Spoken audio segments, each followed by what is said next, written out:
I start the stream? Who am I? Blah, blah, blah, blah, blah.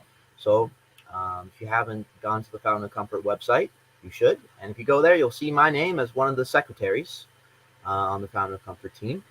And I sort of wanted to create a stream. You know, it's Autism Awareness Month, and the goal of Fountain of Comfort is to sort of merge the ideas of spirituality and mental health.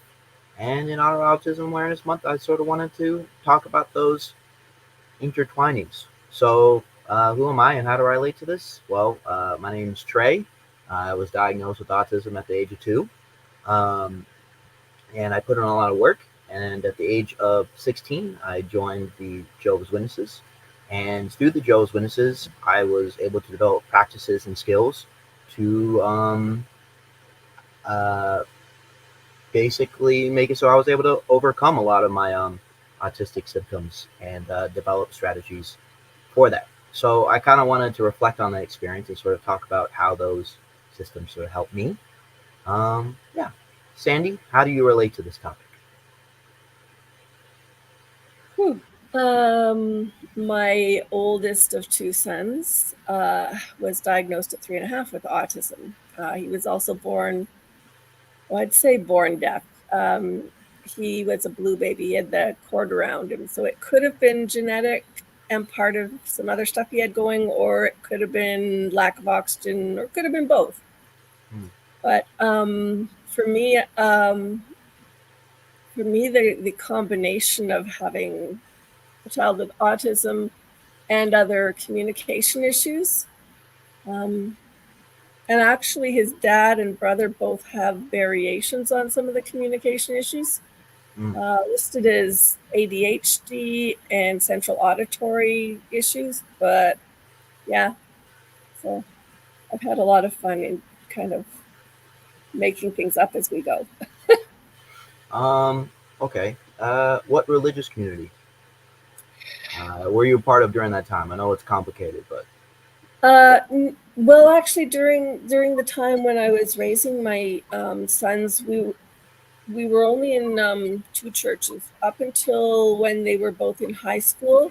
We were in the Christian Reformed Church in Canada, and then both of my boys were volunteering. Well, actually, and later my younger son was working at a small nonprofit that was tied to a church plant through the Christian Missionary Alliance Church.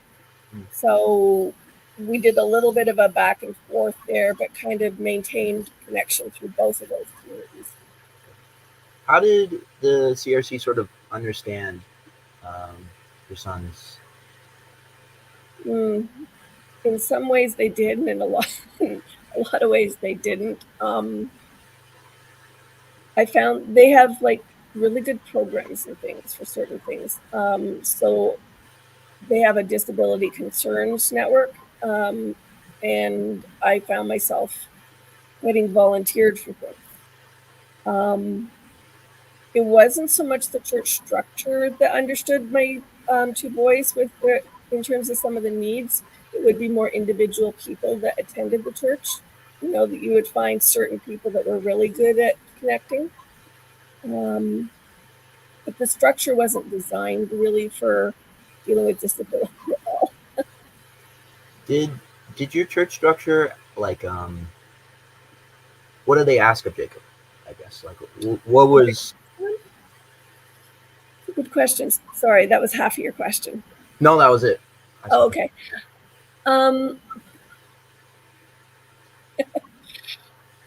What did they ask of him? That's a long way back. Well, like I can give my description. So, yeah. If you were an active male within the Jehovah's Witnesses, you were expected to go on stage and give public Bible readings in front of the whole congregation. Now, my congregation that I went to was about 115. So that was probably the most I've spoken to, and it's probably the most intimate you're supposed to do it. But each of the speakings had informations of sort of how to get over your anxiousness. So I was just curious, like, was there anything in the religious community that sort of like pushed your son to sort of speak push me, or it could be worse, like he pushed me into bad situations. So I'm trying to think. In their CRC, they would be there till they were maybe, like, they had children's programs. Mhm. And once you got over 12, then you either went to youth group or you were volunteering in cadets or Sunday school. They had like, but for Jacob, I think he got a little bit more involved. I was asking him. He got more involved as just as he was hitting kind of upper teens and adulthood with one of the programs that they had for uh, people with disabilities. Like, usually it was built around adults with disabilities. Usually the majority of them were living in group homes or whatnot, so they were more people who were more severely disabled. And it was called Friendship Ministries.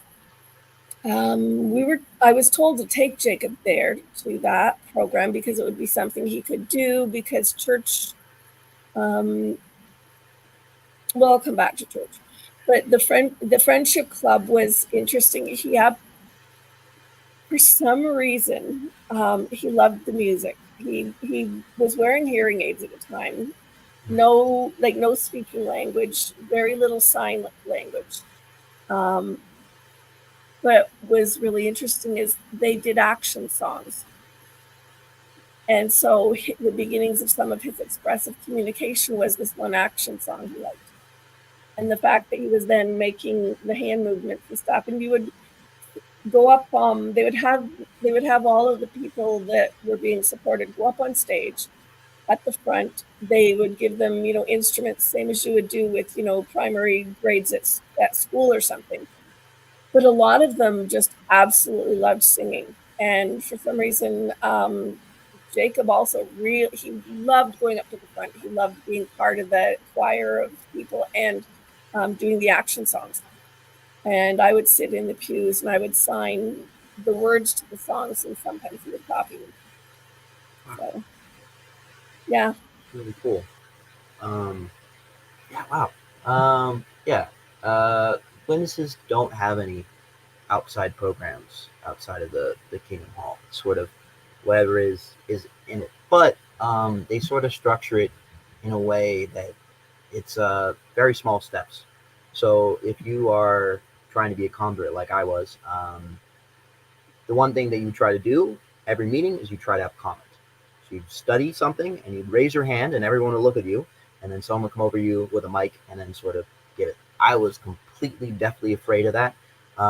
First of all, going to a place with random people I didn't know was also super, super scary. Yeah, but you had everyone sort of encouraging you to do that. So once you sort of stepped over that barrier, you then sort of went into, okay, now when are you going to get up in front of us and read the Bible to all of us? And I was like, I'll never do that. That'll never happen. And it did.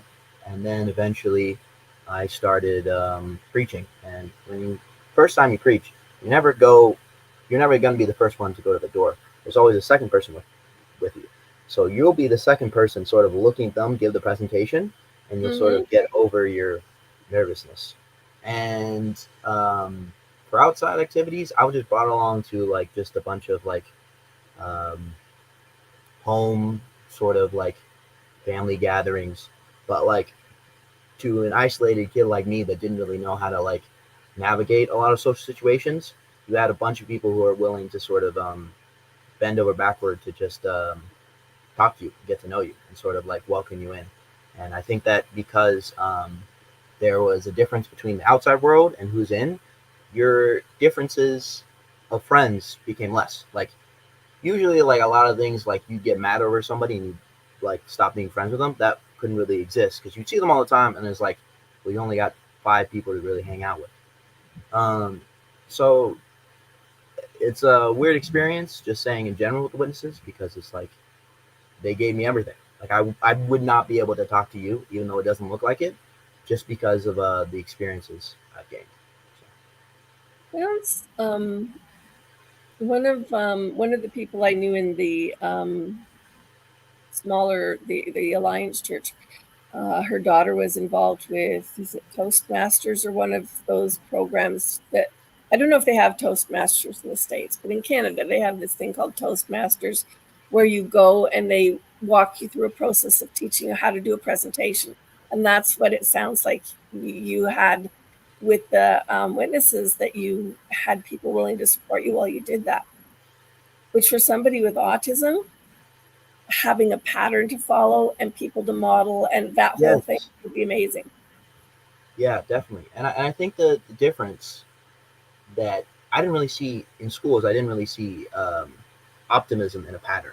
Like, I got a lot of talks from school, like, okay, we're going to teach you how, like, I went to two different schools, one with people who were, I guess you could say, low functioning, and then another school that was a little bit more high functioning. And the people at the first school did not give any really exercises to believe you can get out of your circumstances.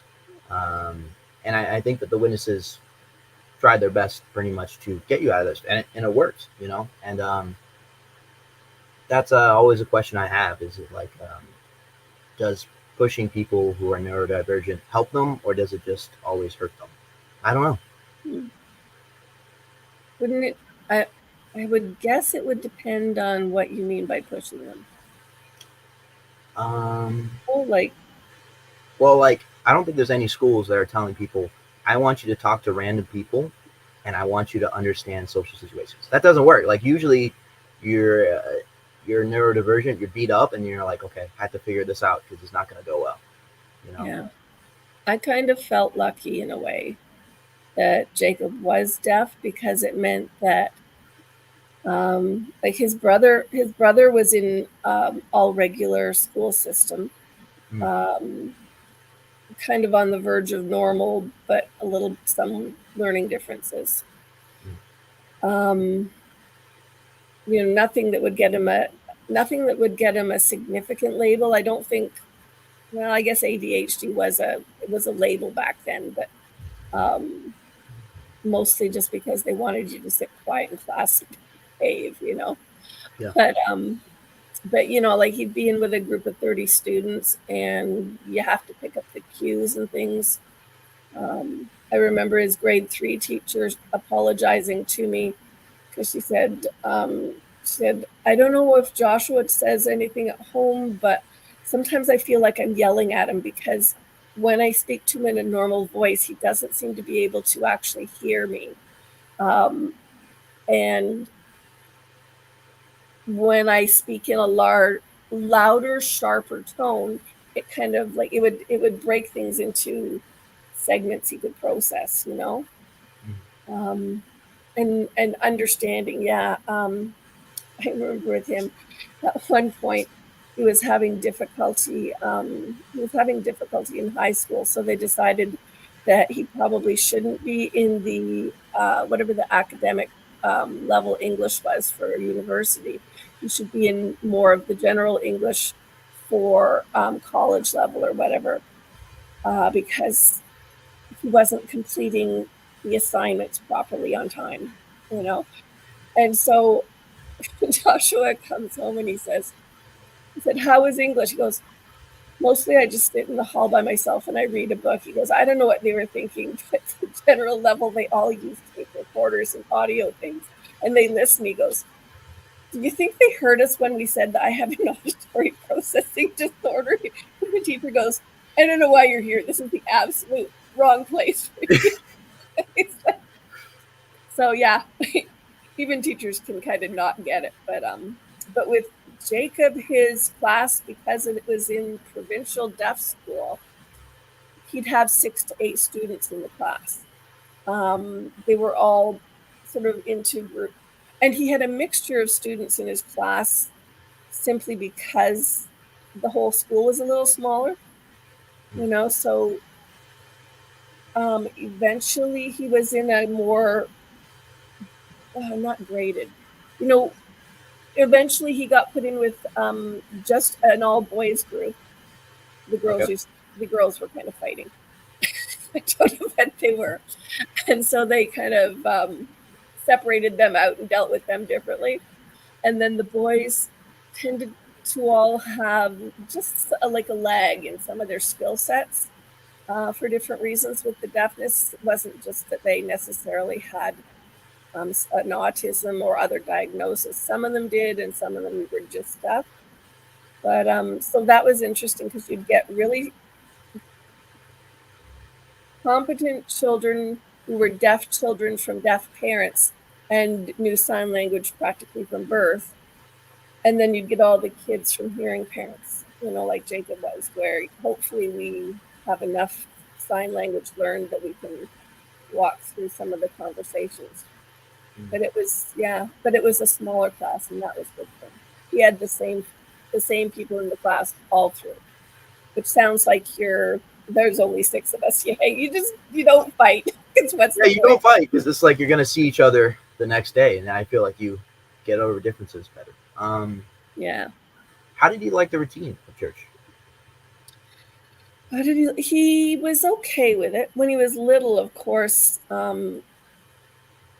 I don't really know how well the hearing aids work, but when he was little, he didn't necessarily completely understand when he was being loud or not quiet. Mm-hmm. And it was one of the old mainline kind of church buildings, the original CRCs with the long wooden pews and stuff. And I don't know if it's like that in every church, but a lot of churches, nobody will sit in the front row. They just don't. They don't want to. And that's where I would take my kids, and we would sit up front. I'd bring a bag of books or toys or things, paper or something to occupy them. And they would both sort of sit up there and fidget. And yeah. See, no one told me church etiquette, and I hadn't been to a church since then. So I would always sit at the front because I was like, well, I want to hear what they're saying. I want to be at the front of the thing. And then what I would also do is anytime someone would raise their hand and ask a question or make a comment, because, oh yeah, I should probably give context to that. How it works is that within the Kingdom Hall, there's basically a sermon. Then there's pretty much questions and answers. Witnesses are very big on questions and answers. You'll read a paragraph, and then the person, the pastor pretty much, will will say, what did this Bible person think? And then everyone will raise their hand, and then the mic will come over. So anytime anybody would do that, I would be twisting my head back and forth, looking.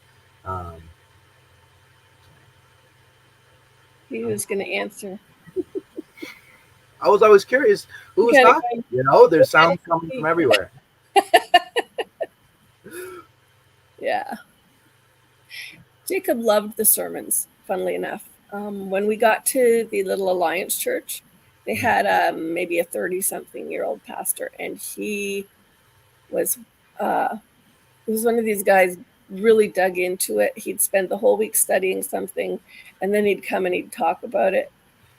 And I'd always be explaining to Jacob what was being said. And yeah, it was interesting because you could watch Jacob's face would tell you what he was thinking about it. And sometimes he would just be so big a smile, he would just be glowing. And anybody behind us, it was embarrassing afterwards because they'd all come up and go, oh, watching you tell Jacob, sign to Jacob. And it's like, they love watching his face, So. Yeah. I had the same thing. I think there was just something when you get a really in-depth sermon and you go any other way and you start really thinking about all the complexities. I think one thing I always really like, so when you're starting to become a witness, you'll have these things called Bible studies, where it'll pretty much be that question answer. And I was a person who would think of 20 other different questions and just make them go in circles. Oh, did Jacob do the same? He has questions because his language was limited. He would ask some questions, but only to me, not to other people. And so even he always wants to know, well, Jesus died, but he's alive. And Like he wants to know the health aspects, as in, so there's death, but there's resurrection, and like again and again, the same question over and over, safe. He's going, safe, everybody's saved. So kind of thing. Very repetitive, but that's okay. Yeah. And yeah, and he thinks about a lot of things. Yeah, I did the same. We got to the Garden of Eden, they were explaining it, and I basically asked them, why didn't Adam burn the tree? Why didn't he build a moat around the tree? And I kept making more and more questions about, like, why did he go near the tree? Why didn't he just do and they were just like, they kept answering it, which I was like, okay, I'm going to still keep asking about this tree. Yeah. And then you mentioned that he had auditory issues. I had a question. Well, yeah, I mean, he did have a hearing loss, Yes. and it got worse as he got older. Mm-hmm. As a baby, they tested it was 85 decibels. We put hearing aids on, then he should be able to hear down to 65 decibels, which is perfectly normal, assuming that they're all balanced how they should be. But he didn't actually manage to get any speech. But so I think it somehow, they say there's auditory processing sometimes with autism, like Yeah. how the sound goes in and out. And his dad and brother had variations of that.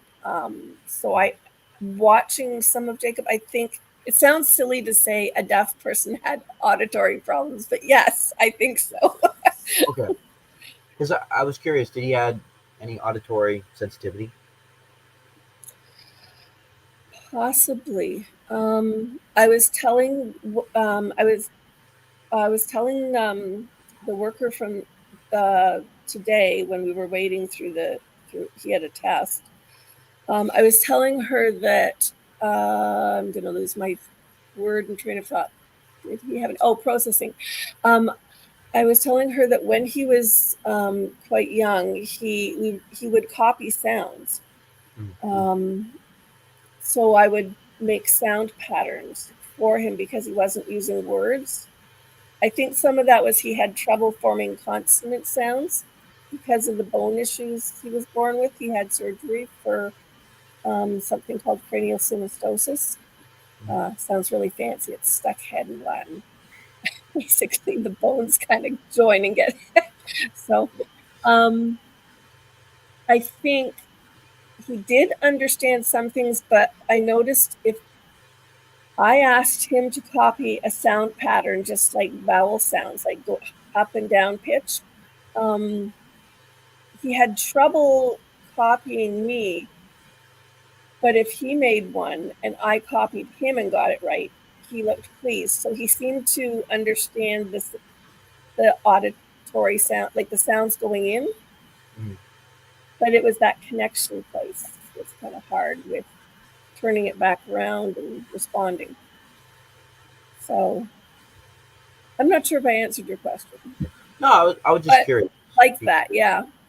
Because I know that definitely at church could be a bunch of loud sounds that could be sort of overwhelming. I surprisingly was okay with it. I think the the place I always had trouble was coffee shops. I think there was just so many different types of sounds, and like the pitches of sounds would always be too much. Well, Jacob did have some, and I don't know if it was allergies. I talked to my aunt about this, and my aunt had some like she was sensitive to food colors, MSG, some different chemical things, and Jacob seemed to be too. So he had this overwhelming thing where if I was signing to him, he might like jump back a bit. And she told me that if she had something that made her system oversensitive, like like MSG and stuff, um, her eyes would feel like they went like this, and then the ceiling would feel like it was kind of, so it would create this. I don't even know what kind of pattern that would be, but would definitely be disorienting. So yeah, but because his ears were kind of like he had the volume on the hearing aid, you could turn things up and down, he just wouldn't be able to hear. So with him, when things became loud, like a coffee shop, he just wouldn't be able, to hear it. He would hear noise, but not stuff. Do you think there's any spiritual concepts that have affected how his autism, how it's perceived, or how it's sort of managed with? How it's perceived. So Jacob really likes hearing about Jesus. Jacob really loves hearing about God, and he loves the concept of prayer. And he had a lot of respect in both churches that we went to. But some of my friends that were involved in the CRC and the like worship and the prayer teams, because we went to, they would have, if something came up, they would have like people come in for specific times of prayer. You could join, they'd sit in a circle, people would just pray. And the one day Jacob wanted to go, there was a man who was in hospital. I don't know what it was, something wrong with his stomach. And he was really sick. And there was me and my one friend who had our eyes open, because, everybody closes their eyes when they pray. In church, you just you stick your head down, you close your eyes, and then you pray. But I was interpreting everything for Jacob. So if you're in a deaf church, or if you're with a deaf person in a hearing church, you don't close your eyes because you can't talk to each other. So I was interpreting for him. And when it got around the circle to his turn, my friend was on the other side. She was watching Jacob. And I said to him, do you want to pray something? And he basically prayed, like he had very, very few times he used his hands to communicate at that time of his life. He would be in his upper teens, maybe early 20s. And I don't know how you define the prayer, but he basically, he said, yeah, he wanted to pray. And he basically kind of did this stirring motion of something and then sewing something up. And then he said, amen. And that was his prayer. So I'm kind of like, whatever he was thinking, whatever concept he had for the prayer, he was trying to shift, to fix whatever was wrong, in the person's injury, and have it, just say, and then sew it back up. That was his prayer, so yeah, it matters to him a lot. He loves prayer. We went to, again, it was an outside the church ministry, but there was a place in North Carolina that was, we were building a prayer house up the hill, top of the mountain kind of thing. Yeah. And we would go and visit for programs sometimes, and Jacob would go up and help them with the building. And he would ask about it for forever. Have they finished the prayer house? How is he like? So very few signs, very simple questions, but yeah, it really mattered to him. That that there's a good, and he still talks about it. That he likes that there's a place for people to go to pray. So yeah, spiritual things matter to him. And other people, like the people that I said would watch us in church for, how he was reacting to me interpreting the sermon, and things like that. And people just, they gravitated to him, just kind of, they saw a lot of goodness in him. So yeah. And he's not a perfect person. I mean, he's acted out quite a lot. There's things that, we both kind of go, yeah, that wasn't a good thing. Sorry, that was, these were the bad areas of life. But it matters to him, how we behave and, what we do and whether we pray. And yeah, it actually does matter to him a lot. Yeah. For me, I think it was two big concepts. Everyone being made in the image of God, as well as by their fruits you should know them. So within my previous edition, there was an idea that every witness is good to some extent, where every witness is approachable. And how that sort of expanded was theologically, I believe two things. I believe that each person was interesting, and each person wanted to talk to me at the funeral, and that was really true. So what that sort of did to me was like, yeah, I was like completely afraid, completely didn't really know how to handle these situations, but I sort of just, you know, re-engineered like how social situations work, where it's like, okay, you ask a bunch of questions about them, you learn pieces of information about them, you, you ask more questions about those pieces of information, and then you remember those pieces of information to use in other conversations to say, oh, I know this friend who does this thing, and I'm gonna contribute to that. And I think like um, how I learned so many interesting stories because I was like, well, you know, if I don't have good stories, I'll just steal them from other people. And yeah, and Yeah, that spiritual concept allowed me to, you know, want to go to different churches, want to talk to a bunch of people, and it really worked on those qualities. that's cool. Yeah. I'm just sitting here smiling because I'm thinking when you get to the end, you remember them part. That's where my brain has a little bit of issue. I love hearing people tell stories, but I forget them easily. So I tell people, tell me your story as many times as you want. I'll enjoy it every single time. Yeah, I guess how I do it is I remember people through stories. So the stories are the people, and those are sort of intertwined. And where I'm like, oh, I learned this interesting fact, you know, or I have this friend, and it's like, well, the reason I know the fact is because of the person, and I can't really think of the person without the fact. So I sort of like tie them in together. That's interesting. For some reason, I'm thinking of Temple Grandin trying to define cat when all she has is a picture of all of the qualities of every single cat, and every single cat. She'll picture each one individually. When you're saying people's stories are like they're tied to them. I'm like, yeah, they actually are. Yeah, because you don't really know people; you just only know the stories about them. Neat. That is true. That is very true. Yeah. So Jacob doesn't actually go to church at the moment Yeah. because it would require an available staff to take him somewhere. Hmm. Um, if he did, I'm trying to think if there's still a deaf church in Milton where he lives. There was for a while, and I don't know if it's still there. But for sure, if we lived where we used to live, he would still be going and very involved with it. Yeah. And he liked doing a lot of the volunteer things that the churches do. Um, I don't know if the witnesses, because they're probably not doing like community service things. They work on their own kingdom halls, and then they help. It's sort of an Yeah. total community service, I guess. Yeah.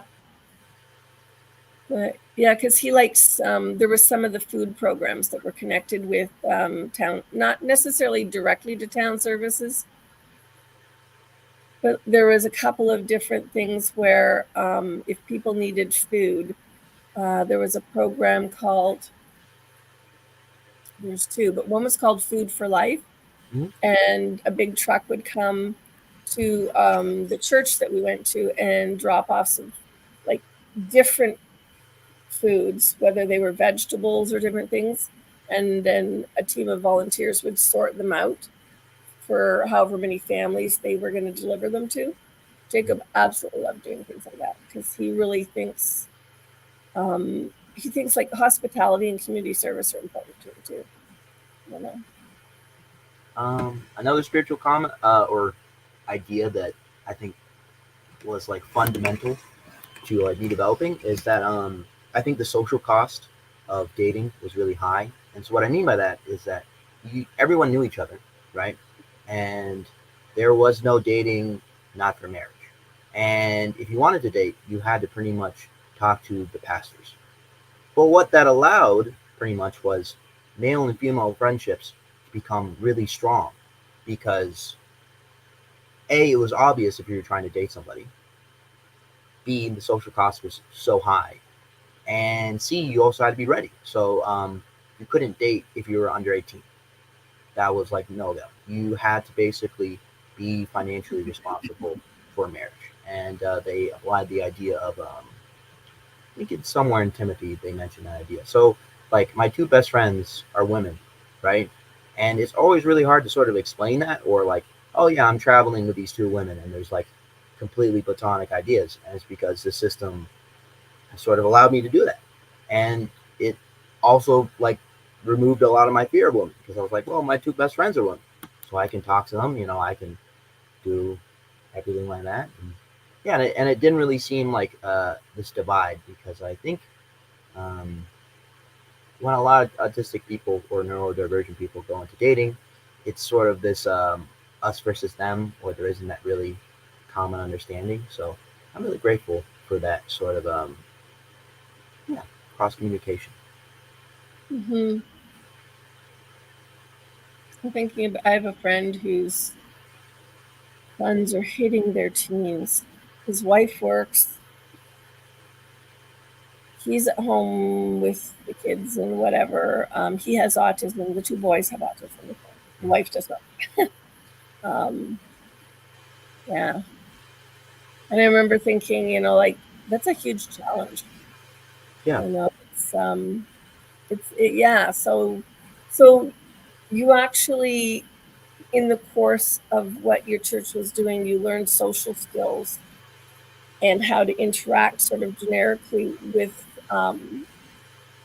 like with people, and you could build you could build your friendships with that's funny. Yeah, my best friends were boys growing up. I didn't understand girls. That's kind of a thing. Yeah, I had to teach myself a bit as an adult.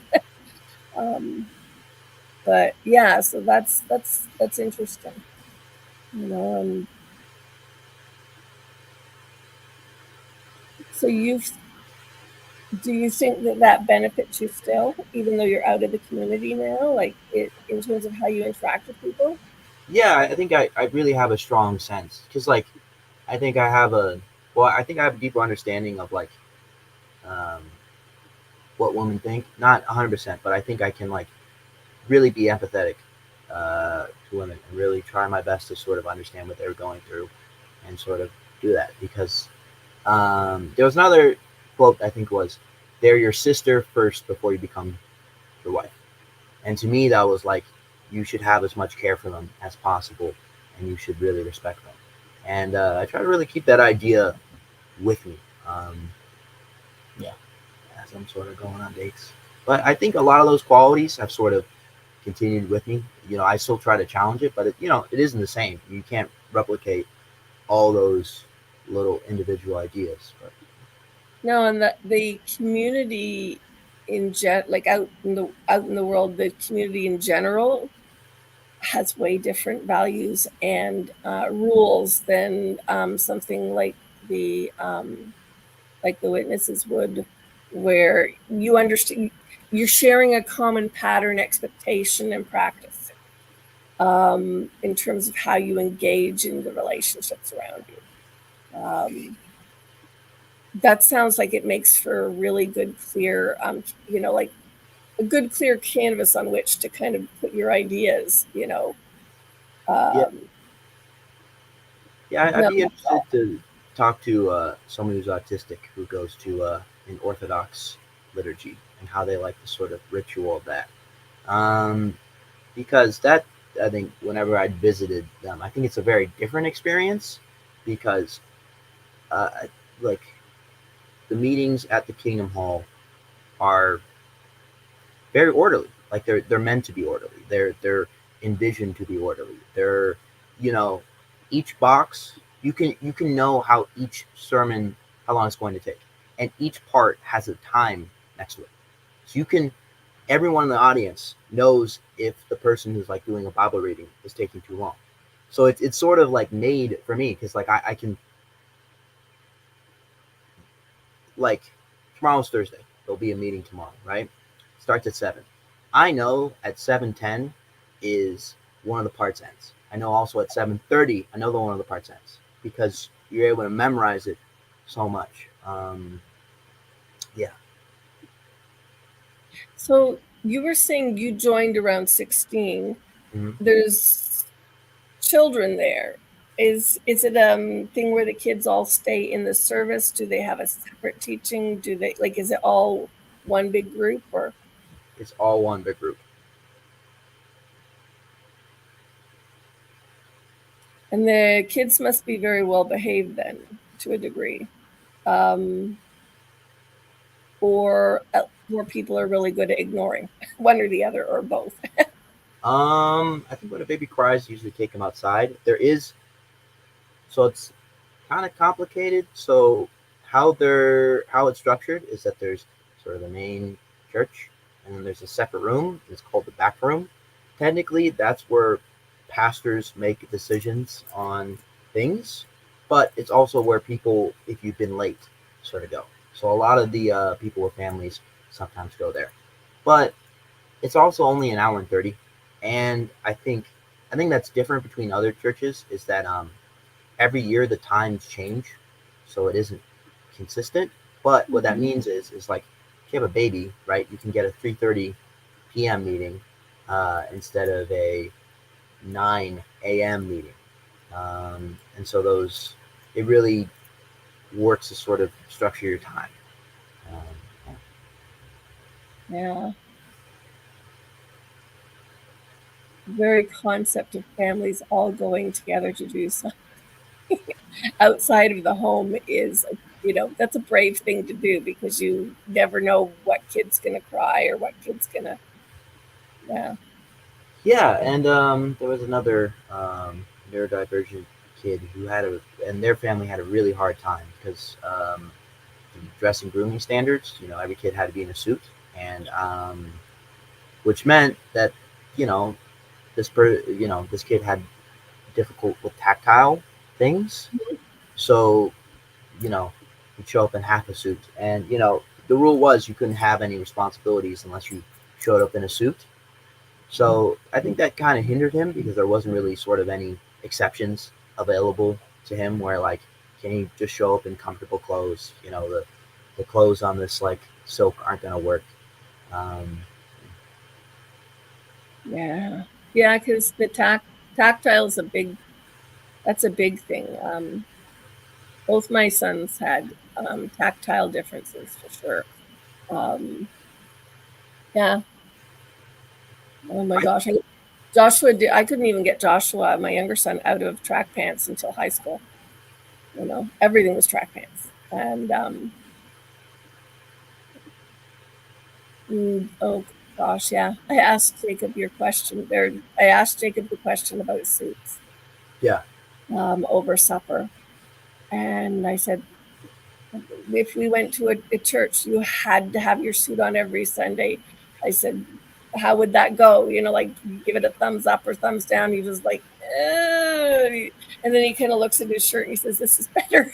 Just a t-shirt. yeah, yeah, yeah, and I feel like that's got to be a big barrier for a lot of people. I think there is something about the suit that is like the suit was more comforting than my normal clothes. I think because of the preparation that I had to do, as well as the sort of symbol. I never wore a suit in normal life. It was sort of a separate piece of clothing, but it distinctified you in a different way. Um, Oh yeah, that makes sense to me. Like I said, my younger son um, he had sensory differences, and he had somebody come in to assess them once, an occupational therapist, and she pointed out to me that she had been in earlier in the week. She came back to see him again, and even though he wasn't going out to recess the second time he saw her, when she said they were going to have a meeting, he had to put on his outdoor clothes, even though he was planning to take off his outdoor clothes. He yes. had to go through all the, and this is my normal child, which who I felt terribly sorry for compared to Jacob because um, he didn't get a label that made the school happy. Therefore, they picked on him. Yeah. Don't run your hands on the wall. Don't do this. Don't do that. you know. And um, And the explanation from the therapist they brought in was supposed to say to them, you have to adjust. Just know that this is a pattern that he follows, or that he's not doing things to be irritating. He's just very tactile, and you're going to go through these things. But yeah, people. Yeah. I think tactile things were the hardest thing to break, because it's not. I think with a lot of the social things, for me, or at least a lot of the understandings, or like the lack of information, you can sort of like think it out. But a lot of the tactile things is the same as like touching a hot stove. Like velvet was something that was like I could not, like, I'm even flexing my hands because it's a little difficult. But if I touch velvet, I'd want to like cut my hands off. Or if I scraped a chalkboard, I'd also want to cut my hands off. Like and then I think when I was younger, if any water spilt on the back of my shirt, I had to take it off. And I think it's sort of hard to understand that, but it's not. It's very much the same as like hearing nails on a chalkboard. Like it's something you have very little control over. Almost, yeah, almost like if you sit on your leg and you get pins and needles and you can't stop the feeling, and you're convinced it's going to completely drive you insane within 3 seconds, and you want it to stop. Yeah. Some things are like that. Some things are like that. Yeah. Those are most of the questions I have, and we've come up close to an hour. I guess. What are you grateful for, and what do you wish would change within religious communities in response to neurodivergence?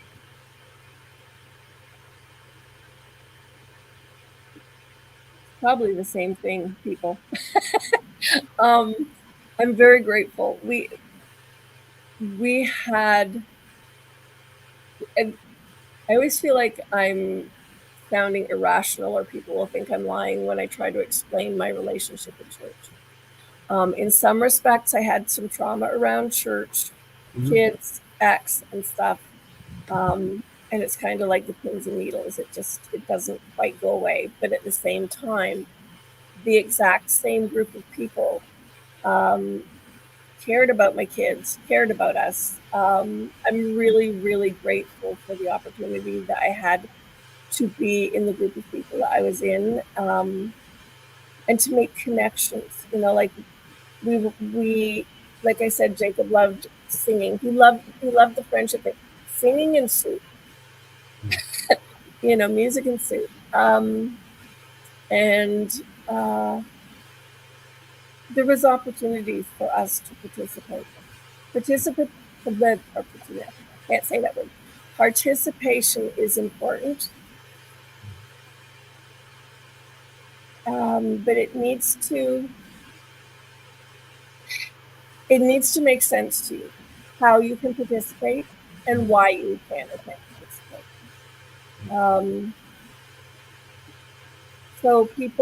So I'm really grateful that people took time when they were doing an addition to the church. One of the guys on the board gave Jacob a copy of it's the mock-up of the building they do. It's not the actual blueprint for the construction plans, but it's the one that shows what it's going to look like. And he said, Jacob loves to pray. Give him this and tell him he can, put it up on his wall at home, and he can pray while about the church building and how it's going to go. And he can have this and see it there, something to see, not just an idea in his head. I'm grateful for people like that. At the same time, sometimes the people were awkward, and with my younger son, there was a different kind of awkwardness. With Jacob, it was people would say to me, tell Jacob that, because nobody wanted to learn sign. I mean, it's hard to learn a whole language. With his brother, he was shy, he was awkward, he didn't connect well. They did everything by age groups. and there was only 3 people in his age group. Him, the young his friend that he met in grade school, not through the church, but in grade school. They met in kindergarten, and so they're both up in Timmins now. I felt really sad and there was one girl, so 3 of them in that one age group, and that was all for the interactions. I felt sad for her because at least the boys had, each other to be, part of a group with, sort of thing, they in school. Some of these are the rules and these are how we do it work out really good, and sometimes, like the kid with the suit, they make things inaccessible. And how do you explain why they're inaccessible? Stuff like that. I wish that would change. People would have ideas, be creative, figure out a plan. You mentioned, I guess, the people. Do you think if they were more informed on being neurodivergent, that things would change? Some people, yes. Some of the people who could have maybe helped did it for work and they didn't want to do it in their free time too. Yeah. So there's a little bit of that going on. But yeah, I think yes. I would say that for church and for life. I've worked with 3 or 4 people who are neurodivergent. Most of them say autism or some variation. In the retail store where I work. One of the young guys was going off to college for a field. I forget, something maybe to do with, he wanted to do, he was into video games and media production. And he was surprised that he could have a conversation with me because that didn't happen at home. So there's that. But when I would point, for me to say, no, of course you can, or like there was literally about 4 or 5 people at work who I know of who have various things, and some of them get on really well because the people they work with know what to expect of them, and they see their good points, and they encourage them in those, and they try to be supportive in the things they're limited in. I'm like, yeah, absolutely, it can make a difference.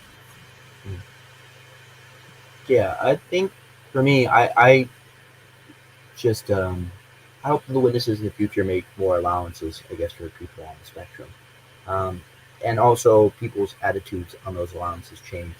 I think when some people get allowances, they say they're not spiritual enough, that they don't have the same sort of wisdom with them. But I'm grateful for all the systems they have in place, all the steps, all the really to get you from somebody who is unable to be really social or is unable to understand social situations to pretty much knocking on random people's doors and probably talking about the one thing they don't want to talk about on a Saturday morning. So yeah, and I guess the one thing I hope in the future is that more systems sort of implement that for people with neurodivergence. So in schools, saying, "Can you talk to one random person today? How does it seem to be in the social situation?" And sort of believing in them more. Because I think in my experience, it was either, well, that's how this kid is. It's not going to change. And I think believing more and more that people have potential is what I hope. Belief in potential is very important. And acceptance of the limitations, and treating both sides of that with respect. Jacob would have moments where he'd blow up and lose it on me, and we would go out for coffee the next morning and sit quietly with a piece of paper and draw it out together. Yeah. And I'm like, okay, let's just have a look at what happened. That's life. So yeah. And then you have a very kind heart. I see that because my kids have a very kind heart, and you remind me of them. It presents when you talk to people. Thank you. I try. Got a lot of work on, but trying to follow that Jesus guy, see how he does. Yep. Walking on water, floating in the air. No. Yeah. All right, I'm gonna read Garth's comments, and then I think I'll wrap it up. Garth made one comment that I wanted to sort of poke out. Garth mentioned, I do think that challenging people with autism is always good long term, in the same way that challenging anyone else can be beneficial. Yeah, and I think the question we just have to figure out in the future is like, what are the good challenges that we can do, and what is available at somebody's level. So, yeah, I mean, a goal I hope to do in the future is probably volunteer to help autistic kids. And, yeah, give them good challenges and believe in them when we can.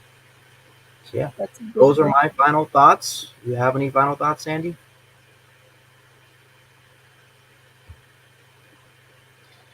You just you're reminding me of my writers group that has me and two guys that have autism in it, as well as some, I'd say normal, but they're really not people. Yeah, We're normal. They're something. we're fine. Yeah. What is it? And I see that. My ongoing thought is how much I love people who are being who they are in front of other people in ways that make them go, oh, well, yeah, I get that. Like, Yeah, I could do that too. The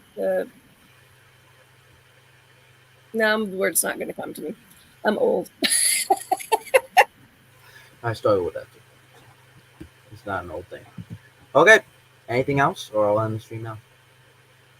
I'm good. And no, that would be awesome.